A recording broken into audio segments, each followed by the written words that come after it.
All right, this time around we're looking at Transformers War for Cybertron Earthrise Wheeljack.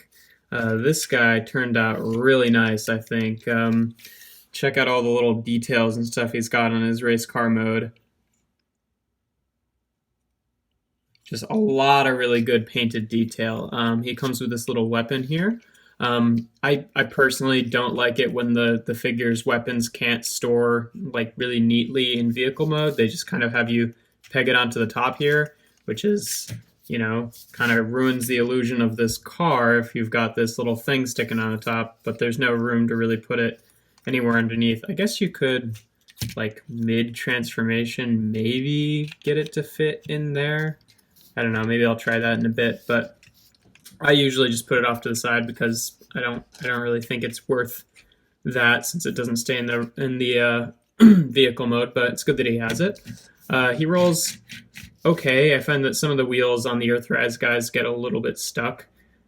He's not actually dragging on the ground, I don't think, but as you can see, the front wheel is just like not really rolling.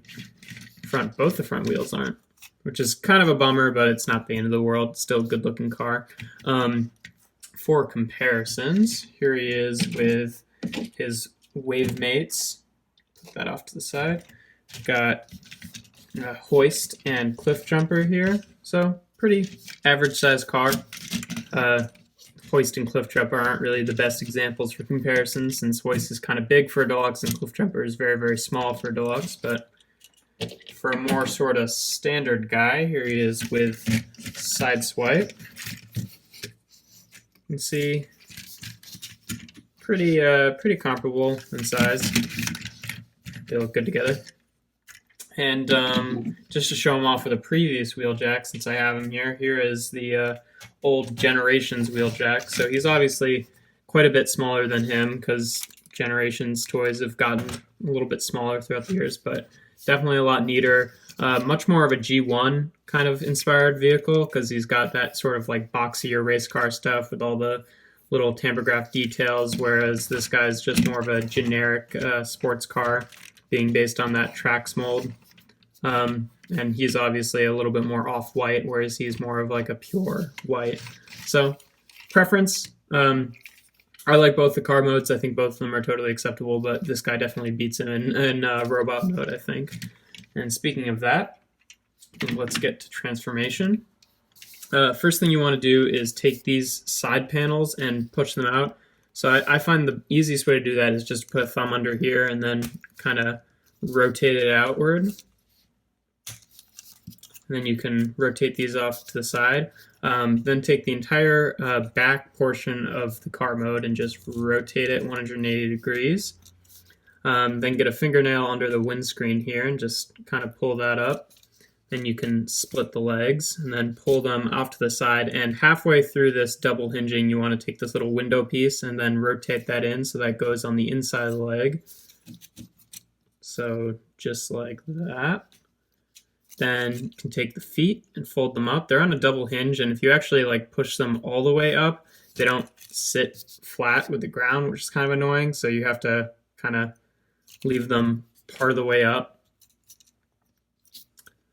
And then for the arms here, I find the easiest way to get them out is kind of like pry them out this way, then rotate them down. That one did it on its own. And let me just adjust the camera here.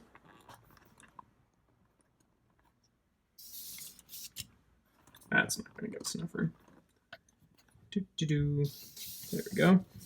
And then you can take the head from inside here, and it just flips around and clicks into place. And then you can bring this panel up and make sure that the head is like angled down enough because this little section here will actually tab into the chest here. There you go.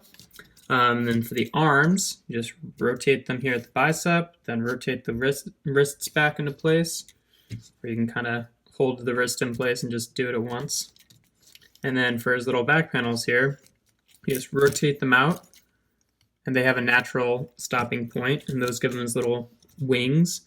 And there is Wheeljack in his robot mode. And I think he looks absolutely wonderful. I wasn't really sure about this guy when I first started seeing the product images, but now having him in hand, I really enjoy him. Articulation wise, his head is on a ball joint. One thing that's kind of annoying about mine is just because of the shape of the ball joint, I can't really get his head to stay straight. If you get close to straight, it kind of just clicks back into this little slight tilted thing. So maybe I could try taking the head apart and then sanding that ball joint down a little bit, but it's not bad enough for it to really matter. Shoulders are on these swivel joints here and then these hinge joints.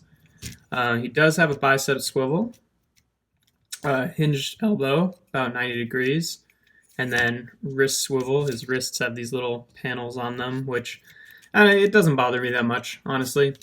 He's got a waist swivel, which is not actually the joint that's used in transformation, I realized, because I was wondering how that worked with the chest, like how the waist swivel continued to operate after this flipped up. But there's actually a separate swivel above the waist swivel that the chest is connected to that gets locked in place. So this is actually a like designated waist joint. Then hips can move forward, back, all the way out to the side. Knees, a bit over 90. And then the feet can tilt forward and backwards. And then, oh, I thought he had some tilt, but I guess not. No, he does. Yeah, he does. They kind of lock in place, so you can still get them. So pretty good feet articulation. Pretty good. And he can hold his weapon, obviously. You can hold it by this peg on the side here. I'm not sure that this peg fits into... Oh, it does. No, it does not.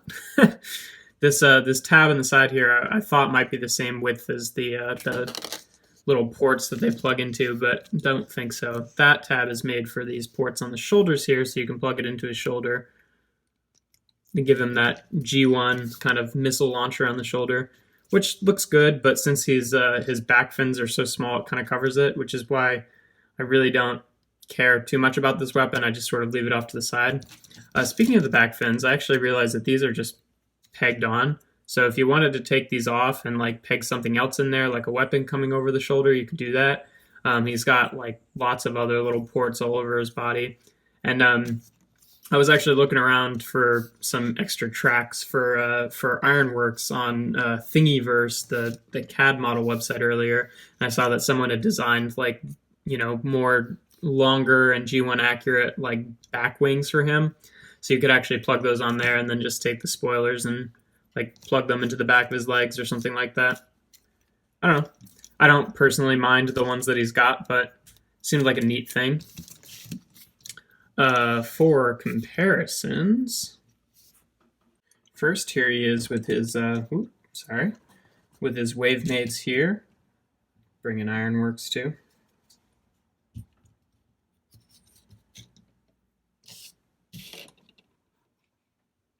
There. Oh my goodness, words. There they are together. So you can see Wheeljack is a pretty average height guy. Here he is with his side swipe. So pretty much the same height. Pretty comparable there. And here he is with the... Ooh, gosh, I'll talk about that. Here he is with previous generations Wheeljack, who, honestly was a really good figure for the time.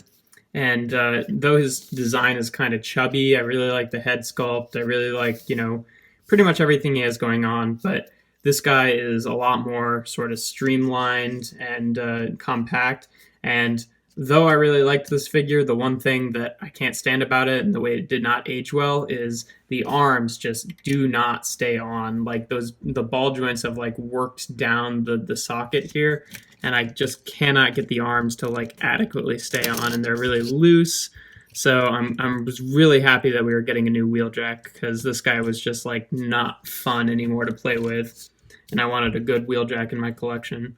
It's funny because I voted for, when they did the fan poll of like, it was I believe Mirage versus Impactor, and I can't remember what the third one was, but the one that I chose was Wheeljack versus Spinister, because I really wanted a Spinister and I really wanted a new Wheeljack. So I was really bummed when the other one won, even though Impactor was exciting. I was like, I don't really want a new Mirage. I really like Classics Mirage.